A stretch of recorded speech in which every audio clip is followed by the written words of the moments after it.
y nos pasa incluso a nosotras, porque ojo que entre mujeres tenemos realidades muy distintas.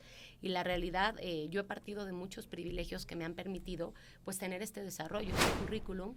Finalmente, se puede cuando tienes condiciones de redes de apoyo, cuando tienes condiciones socioeconómicas, cuando no tengo la responsabilidad, bueno, ahora sí, ahora soy mamá, pero no tenía la responsabilidad durante muchos años de mi vida de hacerme responsable ni de ascendientes ni de descendientes. Y que le permitía viajar y exactamente, y ser libre. Bienvenidos, bienvenidas todas. Hoy estamos con una invitada de honor, con una gran trayectoria, la doctora Norma Carolina. Mucho gusto. Muchas gracias. Bienvenida. Y aceptar la invitación de haber venido a este podcast. No, hombre, gracias a ustedes. Y bueno, para eso nuestro tema de hoy en nuestro podcast va a tratar sobre los derechos humanos y la perspectiva de género. Y bueno, tenemos hoy a nosotros, como ya nos la presentamos, a la doctora Norma Carolina Ortega González, la cual tuvo una trayectoria que es doctora cum laude en los estudios avanzados en derechos humanos por la Universidad Carlos III de Madrid, también maestra de Derecho Fundamentales y Derechos Constitucional y licenciada en Derecho en la Universidad Panamericana, ahí donde actualmente también es profesora, ¿cierto? Correcto. Y bueno, también ha dado conferencias en varios países como Estados Unidos, Perú, Bolivia, también en España, y ha participado en el Comité de Naciones Unidas, en la Suprema Corte de Justicia Nacional de, bueno, aquí, también está en el Instituto de Mujeres, y también estuvo en la defensa y en la Comisión Nacional de Derechos Humanos. Una persona que tiene bastante experiencia, casi 15 años, no sé cómo le hace. La verdad, una persona que sí conoce bastante del tema, entonces no traemos a cualquiera. Entonces, bienvenida. Muchas gracias. Y el tema de hoy, vamos a hablar sobre los derechos humanos y la perspectiva de género, ya que también es conferencista en varios países de Latinoamérica sobre este tema de los derechos humanos y los derechos de las mujeres. Okay. Bueno, para adentrarnos un poquito más y no estar tan nerviosos, porque nos siento a todos un poquito para nerviosos. romper el hielo. ¿Cómo está? Cuéntenos, ¿qué tal su día? Muy bien, con mucho calor, mucho trabajo y muy agradecida de que me hayan invitado. Es un ejercicio muy padre, muy dinámico, sobre todo que va a ayudar como a informar, ¿no?, a la comunidad estudiante. ¿Quién escucha este programa? A toda la comunidad jurídica de la universidad, también los que ya fueron egresados, también entran a este podcast y conocen del tema. A YouTube, Spotify, Facebook, Instagram. Ahora sí que a quien le interese el tema le va a salir. No, pues muchas felicidades. Muchas gracias y muchas gracias también por aceptar nuestra invitación en este podcast. Y bueno, ¿cómo nos puede platicar respecto a cómo fue el momento en el que se adentró en este ámbito de los derechos humanos? ¿Cuándo fue el día que decidió que le interesaba este tema? Yo creo que es algo que he tenido toda la vida. Siempre he tenido una personalidad muy justiciera, ¿no? Esta sensación de cuando siento que algo o alguien está actuando mal, de querer involucrarme, desde que estaba muy niña, ¿no? Siempre supe que quería estudiar Derecho. O sea, eso es algo que, además, mi papá me trataba de persuadir, porque decía que no tenía el carácter, que no tenía como el perfil. Siento que más en mujeres, bueno, a mí también me pasó mucho con mi papá, de que siempre era como, ¿por qué vas a estudiar eso? No tienes estómago, no tienes nada absolutamente para estar estudiando, y también me puedo identificar completamente con lo que está diciendo. Y, siento que sí pasa muchísimo más con nosotras como mujeres que, pues, con alguien que es hombre.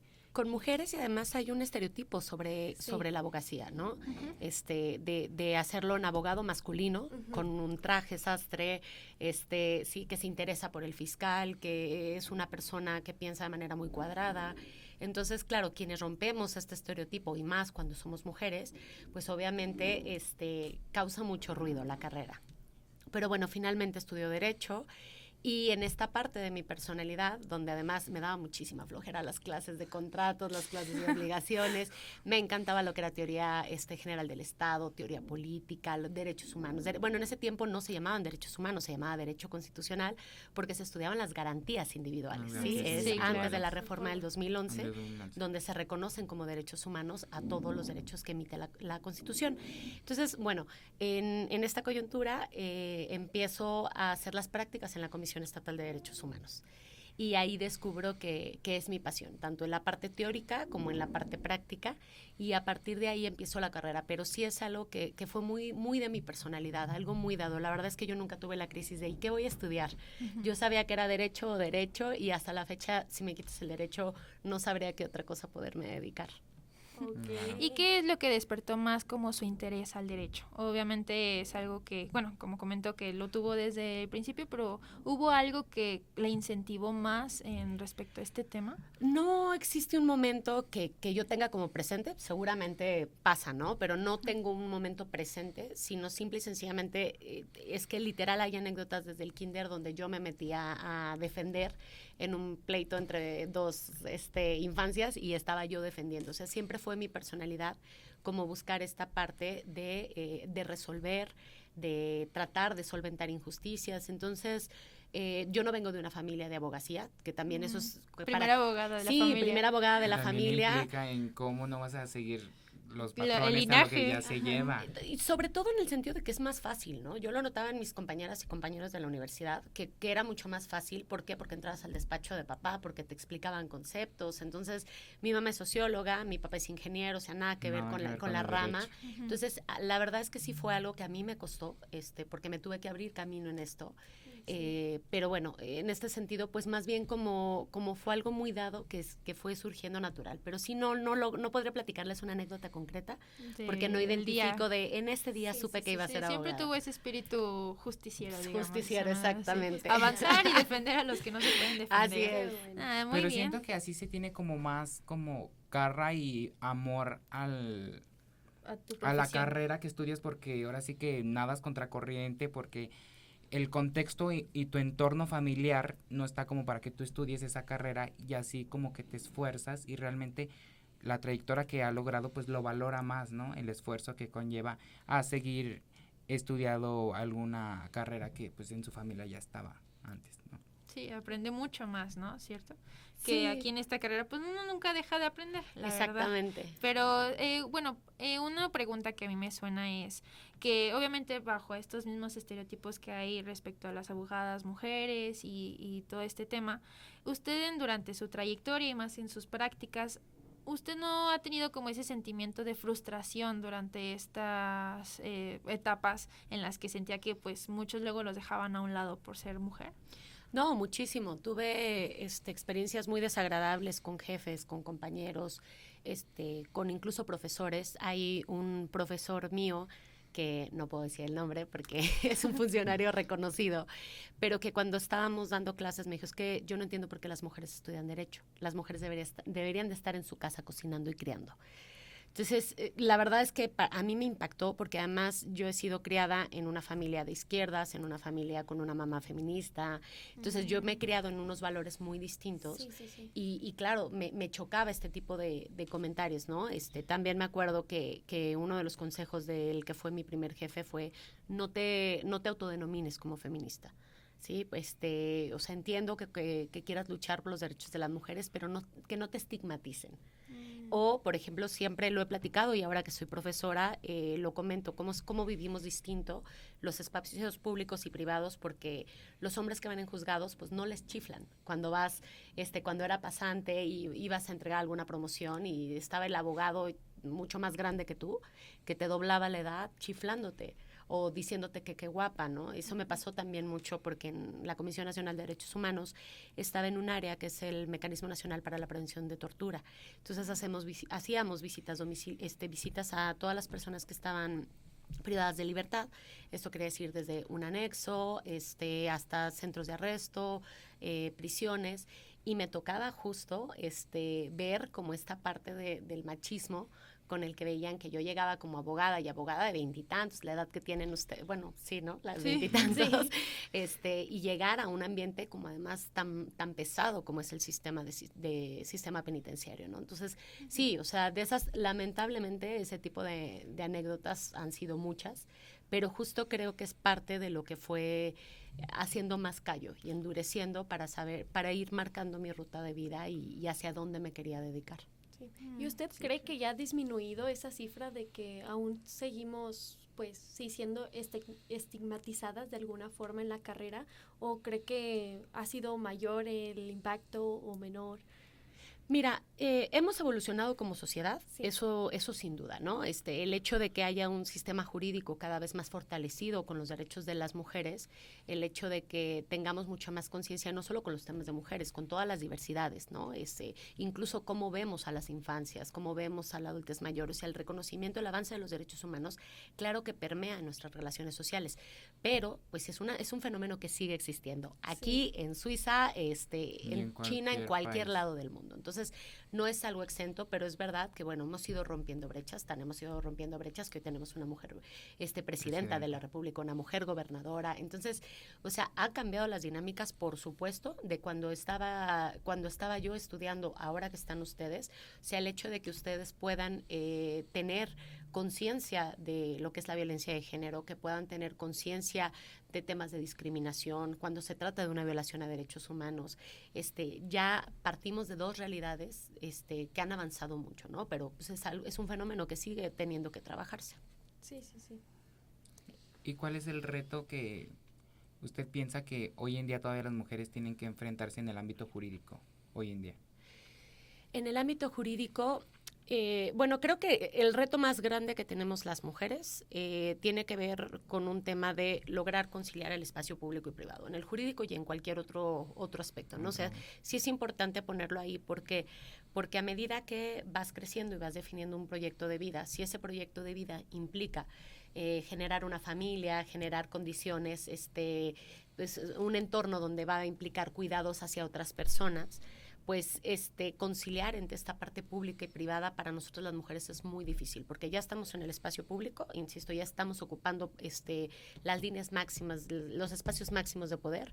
Sin embargo, los hombres no están ocupando de igual medida el espacio doméstico.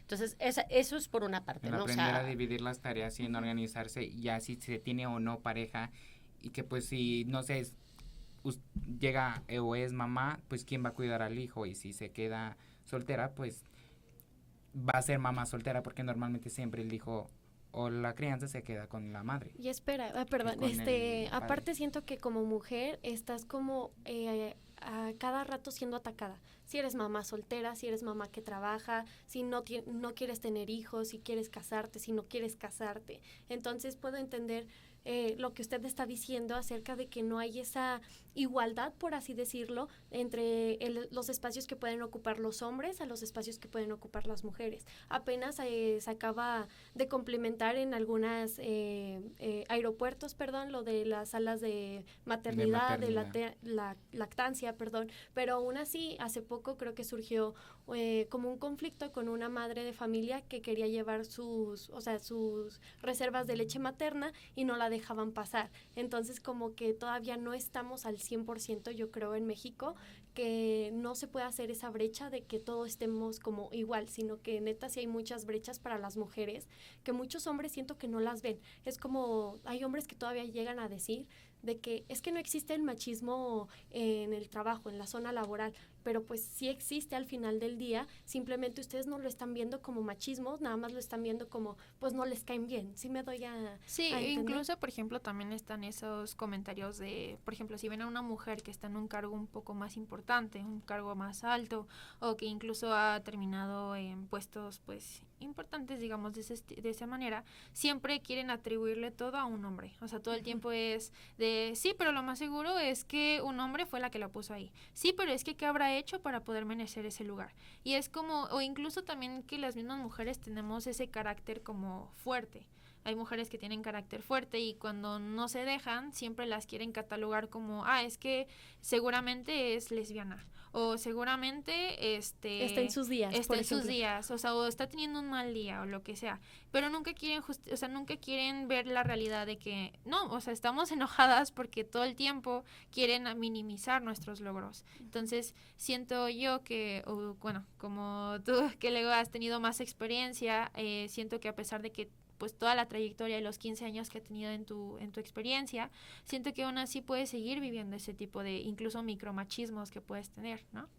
Sí, y de hecho, bueno, todo lo que dicen pues es parte de las teorías, ¿no? De las teorías que se hacen desde los derechos humanos de las mujeres, desde las teorías de los derechos humanos, porque tiene que ver una parte primero con ese doble escrutinio que decías, ¿no?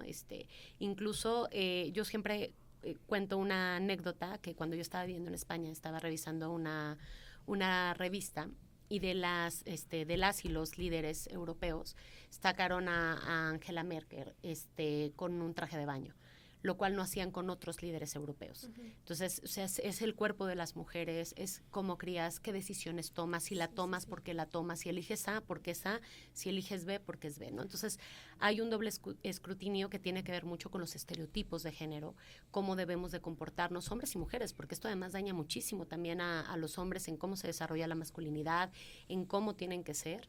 Y la parte de los privilegios, ¿no? Que efectivamente sí, no lo puedes ver y nos pasa incluso a nosotras, porque ojo que entre mujeres tenemos realidades muy distintas y la realidad, yo he partido de muchos privilegios que me han permitido pues tener este desarrollo, este currículum, finalmente.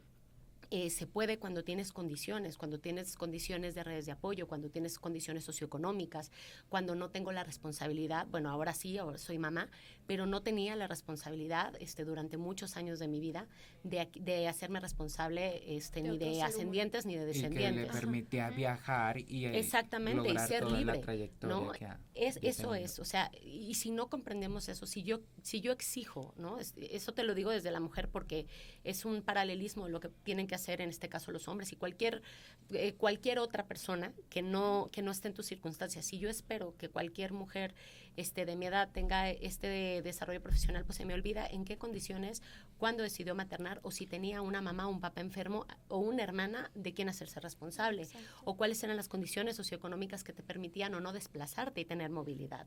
Entonces todas esas condiciones finalmente son la parte de los privilegios y hay un privilegio que es masculino, ¿sí? Como está el privilegio de la clase, como está el privilegio, hay un privilegio de género. Y en este caso, pues bueno, tiene que ver justo, que yo siempre le pongo de ejemplo a mi alumnado, que es que sales en la calle, vas en un callejón oscuro, tú como hombre y ustedes como mujer, y de pronto ven un grupo de 5 hombres. El miedo que tú vas a sentir es mi patrimonio. Lo primero que vas a hacer es agarrarte a la cartera, porque el único miedo que vas a tener en ese momento es que me roben y probablemente me puedan golpear. Pero nosotras me van a robar, me van a golpear y me van a agredir sexualmente. Entonces, la forma en la que vivimos el espacio público, claro que es un reflejo, o sea, se va reflejando en otros ámbitos como en el ámbito laboral. Hay estadísticas, está documentado por la OCDE la diferencia salarial que existen entre hombres y mujeres por un mismo puesto. Incluso en un análisis en cuanto a empresas, como hay más mujeres en una empresa, pero los cargos que tienen las mujeres son administrativos. ¿Sí? Y los cargos directivos, las juntas de gobierno siempre tienen que ver con hombres, los espacios de poder, o incluso lo vemos ahora en la paridad. A las mujeres normalmente se nos ha destinado la comisión de turismo, sí, la comisión de mujeres, pero ustedes son la parte como hombres, la parte de la economía, la parte de la toma de decisiones. Exactamente. Entonces, pues claro que sí impacta y esta diferencia pues te va marcando también en tu carrera, insisto, como esta parte del género está la parte de la clase, está incluso pues si tienes si eres una persona racializada, o sea, si eres una persona de una comunidad rural, si eres una persona de una comunidad indígena, va a determinar tu contexto. Sí, claro, determina mucha diferencia que nazcas en el Congo a que nazcas en Noruega. Sí, por ejemplo, una vez escuché que decían como, es que una persona podría ser igual que yo, teniendo las mismas habilidades, pudiendo tener los mismos sueños, pero también la diferencia de realidades puede afectar mucho en cómo se va a desarrollar su vida. Claramente va a haber muchas personas que pueden tener, como usted dice, la oportunidad de poder estudiar, pero hay otras que simplemente sí tienen ese sueño y tienen esas aspiraciones, pero no las pueden lograr porque hay situaciones externas a ellas o ellos que tal vez no puedan lograr lo que quieren. Por ejemplo, muchos usan el ejemplo de las mujeres de Afganistán, que pueden tener las mismas habilidades que nosotras y los mismos sueños, pero porque ellas no les permiten hablar, no pueden cumplirlo. Siento que eso también afecta mucho el querer como, a pesar de que muchos dicen, es que ya está avanzando los derechos hacia las mujeres, es que ya no hay tantos estereotipos a las mujeres. Siento yo que eso es más como un querer disfrazar lo que realmente hay. O sea, a veces hay un poquito más de machismo en algunos sectores, hay un poquito más de acá, y a veces están esos comentarios de, es que las mujeres ya tienen más derechos que los hombres, y ustedes ya no deberían de estarse quejando. ¿Por qué salen afuera a protestar respecto a estos temas? Y es como, no, efectivamente, como esos mismos pensamientos que estás teniendo, es por eso que a veces luego no podemos seguir avanzando en como una sociedad, porque incluso como el misma en este ámbito de derecho, pues todo se trata de evolucionar. Evolucionar es que las mismas personas entre nosotros tengamos la confianza de querer avanzar como sociedad, que queramos tener esa iniciativa de cambiar ese pensamiento. Pero a veces tenemos esa pequeña espina en la que no queremos confiar tanto en la otra persona, porque qué tal si nos traiciona, qué tal si nos quiere sabotear, qué tal si quiere relucir más que nosotros. Creo que muchos de esos aspectos también influyen, y no solamente es como también de las oportunidades que también puedas tener. Y no siente que, complementando a Estefanía lo que decía, que con todos los derechos que hoy en día ya están y existen hoy en México para las mujeres, ¿no siente que a veces se llega a abusar de ellos y desproteger también un poco al hombre? Categóricamente no. Existen legalmente, o sea, vamos a hablar legalmente, existen normas para defender a todas las personas. ¿Qué pasa con los temas de paridad? ¿Qué pasa con ciertas leyes? Son medidas temporales y así lo establece Naciones Unidas. Esto es importante. Son medidas temporales que responden a una historia de desigualdad, de inequidades, donde tuvo que forzarse el sistema jurídico, porque acuérdense que el sistema jurídico, pues, o sea, el derecho está creado para poder regular las relaciones a partir de ciertas realidades concretas, ¿no? Por eso el derecho es viviente y el derecho va cambiando. Entonces, ante estas desigualdades se crean un sistema jurídico que va a proteger de forma especial a quienes tienen desigualdades estructurales. Pero, por ejemplo, yo sufro violencia doméstica y soy hombre, ¿se sufre? Claro que sí. ¿Hay mujeres violentadoras? Claro que sí. Tengo la oportunidad de ir. ¿Cuál es lo que me detiene a ir? Los estereotipos. Es la parte, sí, la parte social que les ha enseñado cómo debe ser y que un hombre no tiene que llorar y que un hombre no puede sufrir violencia, porque al contrario, un hombre ejerce violencia porque tiene mayor fuerza física, emocional, que son puros estereotipos. Entonces, sí creo que existen muchos mecanismos, que hay mujeres que puedan abusar, pues como las mujeres somos seres humanos. Las mujeres somos seres humanos y toda persona puede llegar a abusar del sistema jurídico. Como seres humanos buscamos la forma de tener mayor recompensa, menor trabajo. ¿Sí? Y buscamos cómo evado mis impuestos, cómo evado la multa, cómo evado el alcoholímetro. Si es algo que es parte de la condición a medida que una sociedad está menos consolidada democráticamente y tiene menos valores cívicos, ¿no?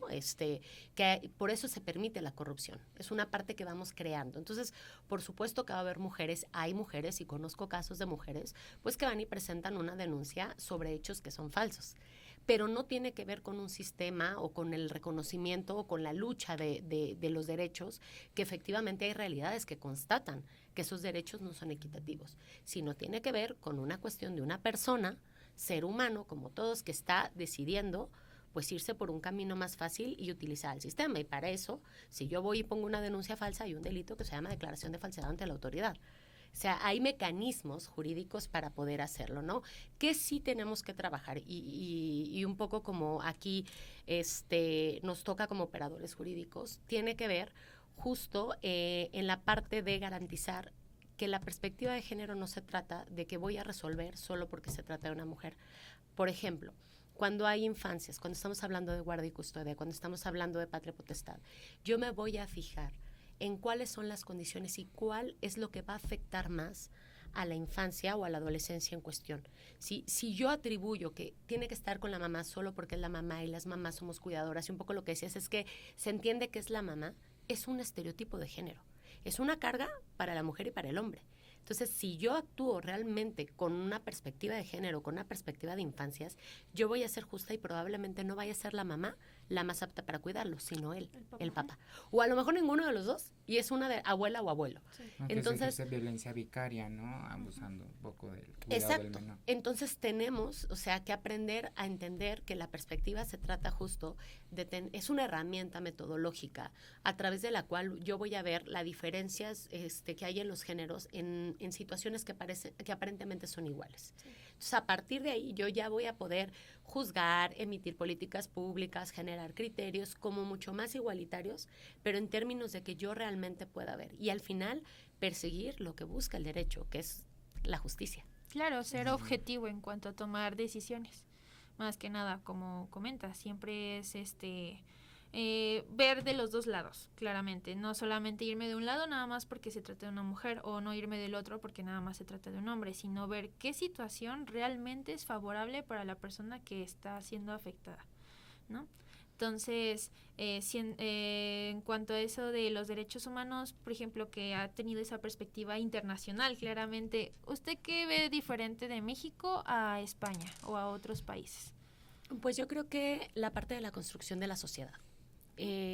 España tiene una dinámica social muy interesante. Es una sociedad que profundamente apasionada con el tema de sus derechos, ¿no? Obviamente la historia de España, que viene de dictaduras, de guerras civiles, o sea, tiene una historia muy interesante, pero cuando finalmente rompen con esta dictadura hay una reconciliación de una sociedad que está polarizada de muchos, o sea, históricamente está polarizada por temas geográficos, está polarizada por tema ideológico. Entonces, finalmente logran reconstruir y hacer un pacto democrático, un pacto social, donde ahorita hay un fenómeno distinto con la extrema derecha, pero donde hasta incluso la derecha, pues, no tocaba esta parte del Estado social de derechos.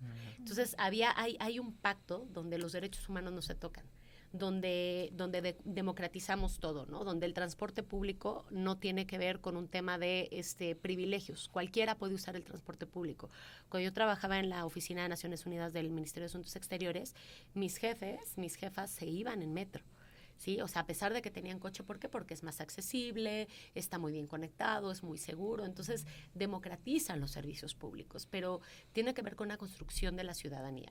Y donde realmente pues hicieron una pausa, que ahorita hay una situación crítica política en España, pero donde hicieron una pausa para hacer un pacto social, o sea, ese pacto del que estudiamos en Derecho, para poder generar democracia y generar una cultura del respeto, ¿no? Entonces, de ser una sociedad que estaba atrasadísima, una sociedad que en comparación del desarrollo de otros países europeos estaba muy atrás, pues de pronto empezaron a ser pioneros en tema de muchos derechos de la diversidad, derechos de las mujeres, y en ese sentido creo que en México nos falta todavía mucha cultura cívica y educarnos en derechos humanos. ¿Y qué la llevó o qué conllevó para usted irse a estudiar un tiempo a España? Un tiempo fueron 10 años. Pues un tiempo fueron 10 años. ¿Y desde el principio tenía pensado irse 10 años? No, por supuesto, iba por uno. ¿Por uno? Yo estaba viviendo en Ciudad de México. Acababa de entrar a la Procuraduría de la Defensa del Contribuyente y de hecho me estaban a punto de subir de cargo, me iban a dar un muy buen cargo. Yo tenía 4 años viviendo en Ciudad de México y estaba la verdad muy saturada del ritmo de la ciudad. Pues es una ciudad donde te dedicas a trabajar, ¿no? Y de pronto, pues claro, empecé como a sentir como este tema de insatisfacción. Entro yo a mi primera maestría en la UP México, una maestría de Derechos Humanos y Derecho Constitucional, y acabando la maestría me doy cuenta de que me siento como un poquito vacía. Entonces empiezo a buscar otra maestría y me dice un amigo mío que además es un referente en el derecho, el doctor Javier Mijangos y González, que fue secretario con el ministro Saldívar, me dice, oye, yo estudio un doctorado en España, ¿por qué no le echas un ojo al programa? Hay un máster que es 1 año, es el mismo programa del doctorado, muy parecido, te va a gustar, pero ¿para qué te pones aquí a estudiar otra maestría? Date un break de todo esto. Me manda el programa, era mayo del 2012, lo veo, y dije, pues me voy. Tomé la decisión en ese momento, entonces, claro, en mi casa se pusieron obviamente todos de, ¿cómo es posible? Porque me iba en septiembre. Dije, pues si me aceptan, me voy. ¿Y usted ya tenía pareja o...? No, en ese momento tenía 26 años, estaba soltera, o sea, a lo mejor algún noviecillo, algo. Sí, era una decisión totalmente autónoma. No había nada que la atara. Nada que me atara, salvo un buen trabajo, el coche, el estar creciendo. Que iba a dejar aquí ya todo lo que había construido aquí en México por irse a estudiar y un comienzo nuevo. Y que era un poco como la preocupación de mis papás, ¿no? De cómo vas a dejar ahorita en este punto de tu carrera donde ya estás empezando a escalar. Y pues decidí hacerlo porque eso me saturó el ritmo de la Ciudad de México. Dije, es que mi vida no puede ser solo esto, solo trabajar, estudiar. Y era muy feliz, la verdad es que me encanta Ciudad de México y viví muy feliz esos años, pero dije, necesito un aire diferente. Y de la nada, porque siempre he sido un poco impulsiva, entonces me dio la corazonada de que lo tenía que hacer. Iba por 1 año. Mi papá sí me dijo, ya no vas a regresar. Le dije, no, ¿cómo crees? Voy por 1 año, te conozco, no vas a regresar. Entonces me voy, hago el primer máster, me enamoro de España, me enamoro del programa de la universidad en la que estudié y ya y mis papás, la verdad, muy contentos porque además hubo una evolución en mi manera de pensar o maduras mucho viviendo sola, viviendo en un país diferente. Entonces me dicen, pues nosotros ya te apoyamos con esta segunda parte y de ahí, bueno, pues ya pido una beca con CONACYT, me quedo a estudiar el doctorado, y bueno, pues hice mi vida familiar, mi vida personal en España. ¿Y cuál fue su primer pensamiento en cuanto bajó del avión de México a España y cuál fue lo primero que pensó? ¿Qué hice? ¿Qué hice? O sea, me bajé. ¿Ahora qué voy a hacer? Sí, recién cumpliditos. Acababa de cumplir 27 años, tenía días de haber cumplido 27, me bajé, que además pues digo, hoy lo veo y pues, ya era una edad considerable, pero lo que platicábamos fuera de la grabación, ¿no? Nunca terminas de aprender. Entonces, me bajé y no conocía absolutamente a nadie, ya había ido a España de vacaciones, pero no conocía a nadie. Pero no es lo mismo ir de vacaciones allá. Quedarte con unas maletas, llegué al departamento, lo volteé a ver y dije, ok, ¿y ahora qué? Entonces, haber tomado la decisión correcta. Tuve un jet lag horrible, entonces estuve como la primera semana durmiendo de día, viviendo de noche con el teléfono conectada con la gente de aquí. Ahí tuve pues también al principio de la crisis. Sí, porque además en ese tiempo, como al mes, 2 meses de iniciar el programa, yo había metido una convocatoria para Naciones Unidas para una consultoría y me seleccionan. Entonces le dije, pero es que me acabo de mudar a España, lo puedo hacer porque era una consultoría de generar productos, de iniciativas, y me dicen que no. Entonces tengo que tomar la decisión de regresarme a estar en Naciones Unidas o quedarme en España. Y al final pues decidí rechazar todo lo que estaba haciendo el proceso de selección para quedarme en España. Yo y en retroceso creo que tomó una buena decisión. La mejor decisión de mi vida. La mejor decisión de mi vida porque de hecho de ahí viene mi hijo. Tengo un niño de 6 años, que es México español. Entonces fue el mejor souvenir que me pude traer, además de los títulos académicos. Claro. Pero yo creo que, y de verdad invito mucho a la comunidad estudiantil, incluso cuando ya no eres estudiante, yo ya era profesionista, ¿no? O sea, no hay edad límite para que puedas estudiar. Nunca es tarde para Yo tenía compañeras de 35 años que estaban estudiando, era ella de 35, yo de 27 y otra de 22 que acaba de salir de la carrera. O sea, al final de cuentas la experiencia te transforma la forma primero de aprender, porque el sistema educativo es muy distinto. Segundo, pues el conocer a gente de otros países, o sea, mi programa de estudios tenía gente de todos los países, Asia, Europa, África. Entonces era un conocer, ya no solo la parte teórica. Sí, diferentes culturas. Visiones. Entonces, de todo, ¿no? Ajá. Entonces, te ayuda mucho como persona. Y bueno, de pronto te puede traer como muchas sorpresas, como traerte el mejor souvenir del mundo, pero claro. La verdad es que sí lo recomiendo. Hay muy buenas becas por parte del Estado. Hay una crisis ahorita, a partir de de estas administraciones actuales donde le pegaron mucho a CONACYT. Bueno, ya no se llama de hecho exactamente CONACYT. No, le cambiaron el nombre. Le cambiaron, entonces, pero bueno, lo que era CONACYT en mi tiempo, la verdad es que siguen teniendo como programas, hay que buscarle, pero es una cosa de tener muy claros tus objetivos y obviamente si estás en condiciones que puedas permitirte esta movilidad, hacerlo, porque las becas están, o las becas de los gobiernos. Ahorita mi hermano se va a ir a estudiar una especialidad en Alemania becado por el gobierno alemán, entonces, pero duró 3 años peleando la convocatoria, entonces si hay condiciones, háganlo. O sea, tener paciencia, o sea, es hacer tu proceso, tener paciencia y si es para ti, va a ser para ti, exacto. Bueno, antes de despedirnos tenemos una sección que nos encanta, que son la ronda de preguntas y respuestas. Las reglas son simples, nada más es lo que se le venga a la cabeza y contestar sí o no, dependiendo de la pregunta que sea. ¿Alguien quiere empezar o empiezo yo? Si quieres, empieza tú. Ok. ¿Qué prefiere, Madrid o México? México. ¿Café o té? Café siempre. ¿Café? ¿Clase en aula o conferencia en videollamadas? Clase en aula. ¿ONU o Suprema Corte de Justicia? Antes te diría Suprema Corte, después de la transformación del Poder Judicial, ONU. ONU. Ok. ¿Madrugadora o trasnochadora? No, trasnochadora. ¿Sí? A ver. ¿Para usted los derechos humanos son? Una convicción y un principio rector de vida. ¿Libro en físico o digital? En físico siempre. ¿En físico?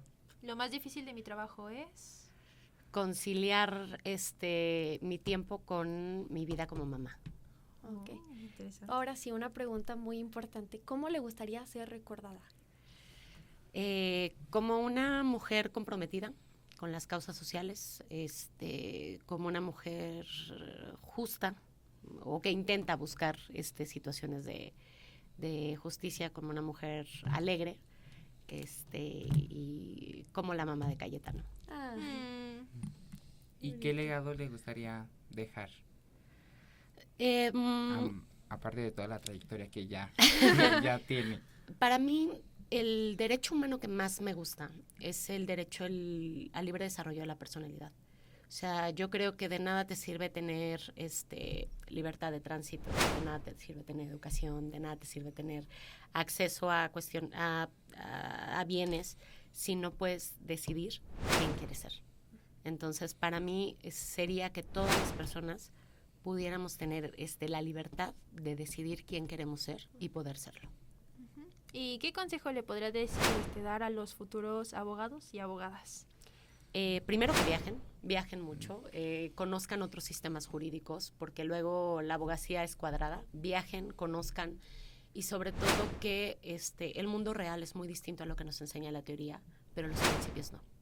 Los principios, la ética y el compromiso con la justicia social tienen que imperar. Si tú tienes muy claro en dónde estás parada y pones los derechos humanos en el centro, no importa qué área del derecho elijas, no importa ante qué institución, ante qué injusticia estés, vas a lograr hacer lo correcto. Muchas gracias. Muchas gracias. Muchas gracias. Muchas gracias por haber aceptado la invitación. Hacer un espacio. Muchísimas gracias a nosotros. Gracias. Muchas gracias. Nos vemos en el siguiente Hasta capítulo. luego. Gracias.